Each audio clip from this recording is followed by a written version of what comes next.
कलेजफोरखौ दाननायनि खोथा बुंदों बे समाव एबसुनिफ्राय माबायदि पदक्षेप लानो सानो? दुलाराय बर' फरायसा आफादा बिनि सायाव जोङो लोगो हमनानै इडुकेसन मिनिस्टारखौ जोङो सावरायबाय। बेवहाय माखासे बाथ्रा जिहेतु पस्टफोरखौ दानायनि जे बाथ्रा बुंदों स्पेसियेलि बिथांमोना जों बेखौनो फोरमायदों जे बेवहाय माखासे जे सावरायलायनायनि गेजेरजों बेखौ जोङो दोनथ'नायनि मोनसे थांखि लादों होननानै बिथांमोना जे फोरमायदों। मानोना बिथांमोन जे मिडियायाव जे फ्लास जानाय बायदि बाथ्रा हयथ' बे नंजोबाबो जानो हानाय। मानोना थांनाय माखासे सप्तायाव क'क्राझार जिल्लायाव मानगोनां इडुकेसन मिनिस्टार बिथाङा फैनानै CITआव दुलाराय बर' फरायसा आफादजों सावरायदों। स्कुल प्रभिन्सियेलाइजेसननि बाथ्रा, ओमफ्राय पस्ट क्रिएसननि बाथ्रा, बेफोर गासैबो बाथ्राफोरखौ मोनसे स्र' गथा खालामनानै फिन सावरायफिननायनि बाथ्राखौ बिथांमोना जोंनो खोथा होदों। बिनिखायनो हयथ' जोङो दुलाराय बर' फरायसा आफादा जे आसा खालामनो हानाय बायदि जे फरायसालिफोरखौ प्रभिन्सियेलाइजेसन खालामनाय आरो पस्ट क्रिएसननि बाथ्रा, बे बाथ्राफोरखौ लानानै हयथ' उननि समाव आरोबाव जों मोजाङै सावरायलायनानै बेखौ समाधान खालामनो हागोन होननानै जोंहा फोथायनाय दं। क'क्राझार जिल्ला दुलाराय बर' फरायसा आफादनि जे 52थि जे बोसोरारि जथुम्मा, बोसोरसालिया जथुम्मा, बिनि मोनसे दिनै खुन्थिया गायसननाय हाबाफारि आरो दिनै जे हाबाफारि जे गोथार दिनाव बे हाबाफारियाव जे जों थांखि लानानै जे हाबाफारि मावलांनो जों थांखि लादों। जिहेतु दुलाराय बर' फरायसा आफादनि जारिमिनखौ जुदि बुङोब्ला क'क्राझार जिल्ला दुलाराय बर' फरायसा आफादा एसेबो खम नङा।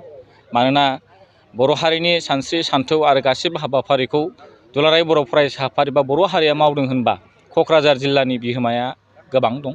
दा बेखौ जोङो बेनिखायनो जों क'क्राझार जिल्ला दुलाराय बर' फरायसा आफादा फैगौ जे 9, 10 आरो 11 डिसेम्बरनि जे हाबाफारियाव जे बयखौबो जोङो हांख्रायनानै फैबाय थानाय समाव बर' हारिनि जे सावरायनो गोनां मावनो गोनां हाबाफारिफोरखौ बे जथुम्मायाव जों गोथौयै सावरायगोन।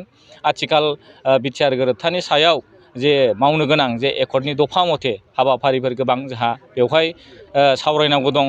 बेनिफ्राय जोंनि समाजनि सोलोंथाइनि आयदा हिसाबै सरकारनि लानाय आसनिफोर जिहेतु दायो जे सरकारा फोसावदों, फारसेथिंजाय जोंहा जोंनि गुन गथ' शिक्षानि थाखाय जोंनि रायजो राजाफोरा, जोंनि समाजा जे हाबाफारिफोरखौ जों मावनांगौ बिनि सायावबो जों गोथौयै सावरायगोन। फारसेथिं जोंनि समाजाव गुबुन गुबुन बेले बेजे थासारि, खोमसि फोथायनाय, जौ जुवानि गोहोम बायदि बायदि बिथिंखौ लानानै क'क्राझार जिल्ला दुलाराय बर' फरायसा आफादा बे जथुम्मायाव गोथौयै सावरायगोन आरो गमामा दुलाराय बर' फरायसा आफादनि बिथोन, जे मिरुनि बिथोन, बे बिथोनखौ फालिनानै जे क'क्राझार जिल्ला दुलाराय बर' फरायसा आफादा मा हाबाफारिखौ जों लासोनो हायो बेनि सायाव जों गोथौ आरो गुवारै सावरायनानै जोङो बेवहाय थांखि लागोन।